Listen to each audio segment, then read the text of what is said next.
G'day folks, Spackman here. Absolutely stoked to be with you here today.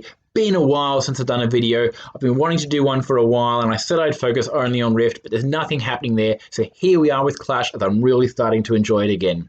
Today, we're going to have a look at the Champions War League Elite Division, the breakdown for that, how we went in our first war, and also hopping over into the in-game clan war leagues and checking out a couple of my Queen Charge Lavaloon triples and how we got our spot into Champions 1.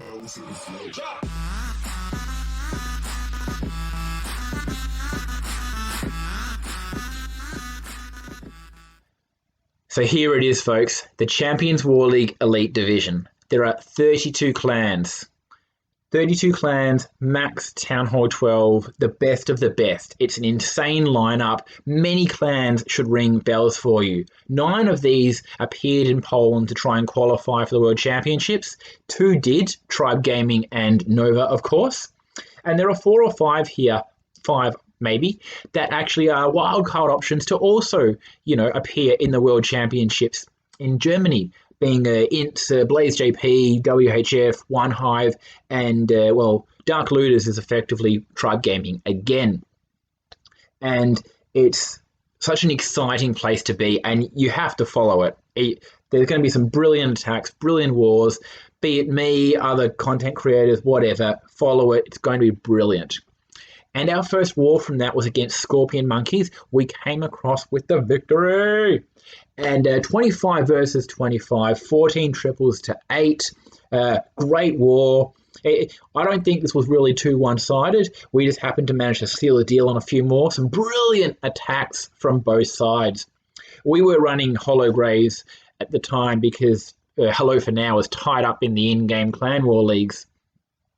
But really great. This is the first competitive war I myself have ever been involved in. I've obviously been in wars many, many times, but I'm really looking forward to properly entrenching myself in this competitive scene and getting really involved in it. And the results for that first week, just to have a look here, there's 32 clans, we're 8th, but I mean, take that all with a grain of salt, it's only 1 week in. But have a look at those clans above us. J-Off, they won the Invite Division last season and basically almost perfect war every single time. They're ridiculous. But every single clan between them and us were all Poland attendees, most on multiple occasions. It's a ridiculous lineup, and as I said, really can't wait to see what this season has to bring. Now, let's move over into the in-game clan war leagues and see how we went there. There we are, guys. Promoted to Champions 1. In the in-game clan war leagues. So this wasn't in Hello for Now, but rather Regulators X or Reg X, which is effectively one of their event clans. Not everyone can do the clan war leagues in the same place, but we managed to seal the deal and get almost 7 wins. We won every single war, ended up coming out on top. I believe basically in the end, I don't know if we either were genuinely going to be losing the last war or if we didn't put our all in, but either way, all credit to Rust Mafia for that victory over us at the end. Definitely our worst war though of the week. So we did really well. I managed to get 2 triples myself. Another 2 are really close, and the other 3, for whatever reason, fizzled out. Can't really remember, but really happy with how that all went. And obviously across the board, as you can see, everyone on that list at least picking up at least 1 or 2 triples. Now let's have a look at 2 of my attacks. Not going to mess around. 2 Queen Charge Lavaloon attacks. We'll bring this up here at first, and this is basically the basis you can see. Have a look at it, see how you think I might go for it, but we're going to be getting into it really shortly. So I try and start coming in from the 6 o'clock position basically, and Queen Charge right into where the Town Hall is, the clan castle, the queen, and jump into that particular area there. So I drop the king and the wizard to help funnel that section, and immediately 2 minions to help funnel the king further in. A test wall breaker, of course. Then I wait a little bit for the king to, move his ass out of the way, and I drop the rest and open the wall up. But in a second, you'll see here, the king, after taking down that builder hut, rather than going for that army camp for whatever reason, runs back inside. And I was really hoping he'd take down everything on that left-hand side and get out of the way, but wasn't to be. And I'm waiting here for a little bit to drop my healers, as I don't want them to go to the king.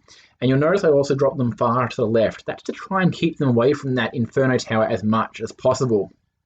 Clan castles come out, poison a lot of them. Was kind of hoping I'd get the queen here as well, but she's just out of range.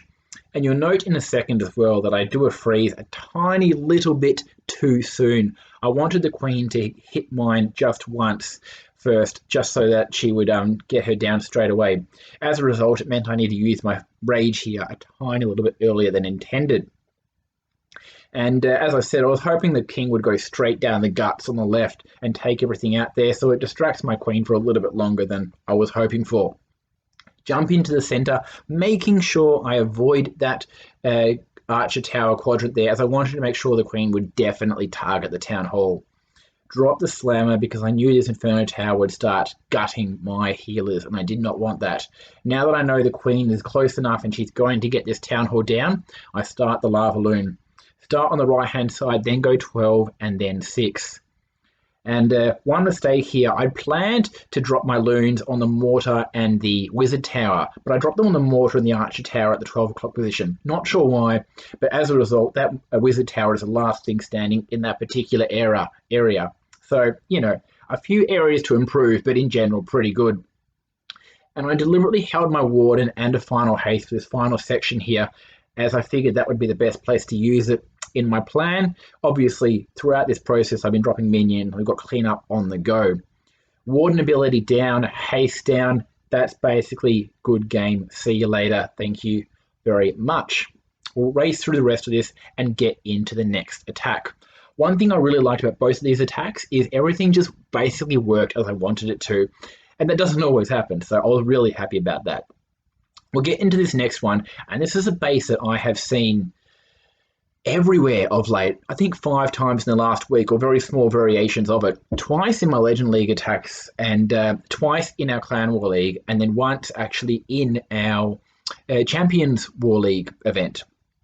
So there's a trick here with this base in that a queen charge can basically go from 6 o'clock to the town hall and take out every single air defense in that path. And really happy with that. So that's basically what I did. I've tried hitting this before with the queen charge E-drag and just having E-drags come down the right. I didn't quite get it right. So I went with the Lavaloon this time, and I figured it would be better. And so the queen ends up taking out, as you saw with my highlighting there, all of the air defense, the town hall, and the clan castle.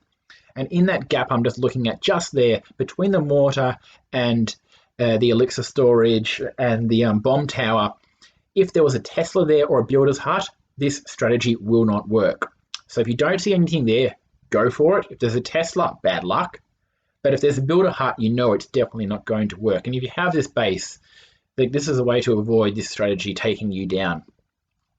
And so I drop here a loon on the left. This actually isn't to look for a heat-seeking mine, but rather to tank the queen for a little bit longer, as I'm trying to delay dropping my healers as much as possible. I had a baby drag funneling on the right over there, and the reason I'm delaying dropping my healers is because of this Inferno Tower and the fact that it's going to just tank and take down all of my healers if I'm not careful. So I've only dropped 2 so far, just to keep her going through this particular section. I dropped a few more in a tick. Then I drop my king to funnel on the left and a loon. Once that whole area is distracted, I start trying to begin my wall breaking into this town hall compartment. So I drop the first few.